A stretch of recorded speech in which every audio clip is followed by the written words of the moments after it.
Let's get more now on Europe's terror risks and the continent's recent crackdown on extremism. I'm joined by James Carafano. He's the Vice President for National Security and Foreign Policy at the Heritage Foundation here in D.C. Jim, thanks for being on the program.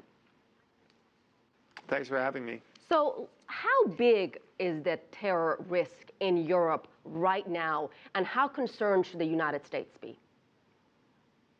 Well, there's two answers to that question. There's the mathematical answer, which is your odds of being killed by a terrorist are about 1 in 20 million. Your odds of being struck by lightning are about 1 in 700,000. So the risk to a specific individual is honestly quite low. But you have to remember, the purpose of terrorism is not really to kill a lot of people. It's to terrorize. It's to get people to stop doing things or change how they're doing things. And in that respect, I think the threat in Europe is quite high. The Europeans know this. Actually, the Europeans have known this for years. European officials have been in the United States saying we're very, very concerned.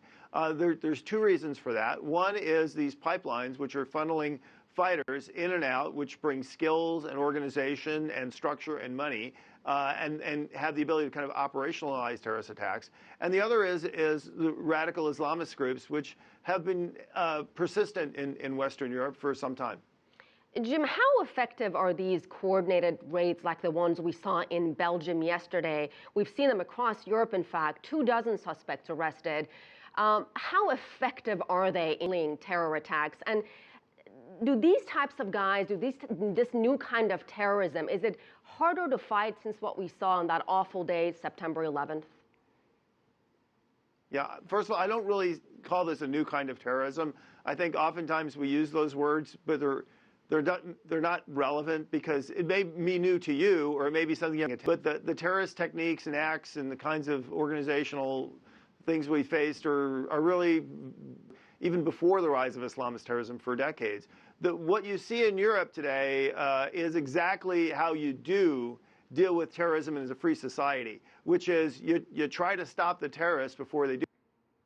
Good information, good intelligence sharing operations like we saw in France and Belgium and Germany, those are really, really very effective. In the United States, for example, by our count, because we only count terrorist plots that become publicly known, where somebody's actually indicted, there have been at least 63 known Islamist-related terrorist threats against the United States 9/11, with the exception of a very few places like L.A.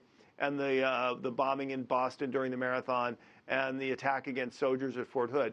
The overwhelming number were thwarted, and they were thwarted exactly the same way we saw in Germany, France, and Belgium, by intelligence, information sharing, penetrating the networks, getting information, and going out and stopping people before they're even ready to attack.